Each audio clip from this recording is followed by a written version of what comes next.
बालविवाह संदर्भात विविध माध्यमातून जनजागृती केली जाते, तरी अजूनही समाजामध्ये बालविवाह होत असल्याच्या अनेक घटना समोर येत आहेत, ज्यामध्ये बुलढाणा महिला व बाल विकास विभागाला 2 वर्षात तब्बल 113 बालविवाह रोखण्यात यश आले आहे। यामुळे अमरावती विभागातून बुलढाणा जिल्ह्याला बालस्नेही पुरस्कार प्रदान करण्यात आला आहे। बुलढाण्याच्या बाल विकास विभागाने 2023 मध्ये 54 तर 2024 मध्ये 59 बालविवाह थांबवून कारवाई करण्यात आली आहे। मात्र बालविवाहाचा आलेख हा अजूनही वाढतच असल्याने ही एक चिंतेची बाब समजल्या जात आहे। बालविवाह रोखण्यासंदर्भात प्रशासनाकडून जनजागृती केली जात आहे, तर बालविवाह होत असल्याचे निदर्शनास आल्यास सजग नागरिकांनी 1098 या टोल फ्री क्रमांकावर संपर्क करावा। माहिती देणाऱ्यांचे नाव गोपनीय ठेवले जाईल, असे आवाहन महिला व बाल विकास विभागाकडून करण्यात येत आहे। MCN न्यूज मराठी करिता प्रमोद मिश्रा, बुलढाणा।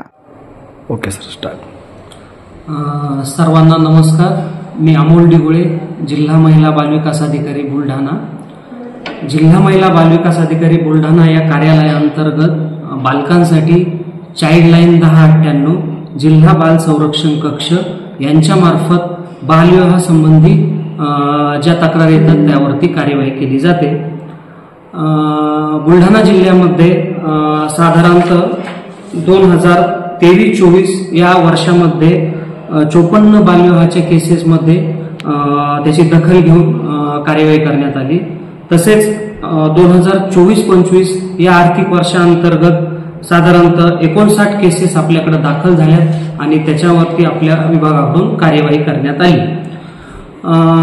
बालविवाहाच्या केसेस संदर्भात जर कुठे याबद्दल कार्यवाही होत असल्यास किंवा बालविवाहाची घटना घडत असल्यास माझी सर्वांना विनंती आहे का त्याची दखल घेऊन जो टोल फ्री क्रमांक 1098 आहे चाइल्डलाईनचा, तर त्याच्यावरती आपण ती तक्रार नोंदवू शकता।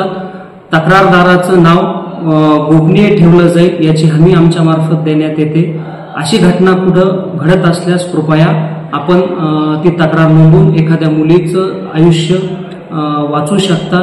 तिचं शिक्षणाचं जे ध्येय आहे तर ते पूर्ण करायला तुम्ही एक सामाजिक जबाबदारी म्हणून मदत करू शकता। सर, या बालविवाहामध्ये सहभागी असणाऱ्या कोणाकोणावर कारवाई होऊ शकते?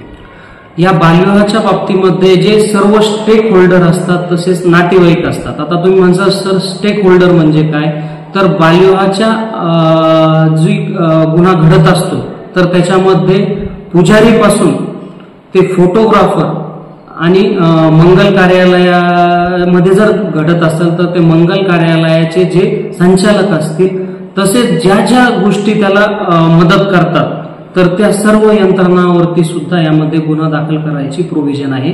बालविवाहाचा गुन्हा दाखल करायसाठी ग्रामसेवक, संबंधित ग्रामपंचायतचे ग्रामसेवक हे बालविवाह प्रतिबंधक अधिकारी म्हणून भूमिका बजावतात। तसेच शहरी भागासाठी बाल विकास प्रकल्प अधिकारी नागरी हे बालविवाह प्रतिबंधक अधिकारी असतात। तर यांच्या मार्फत गुन्हा दाखल करण्याबाबतची कार्यवाही होते।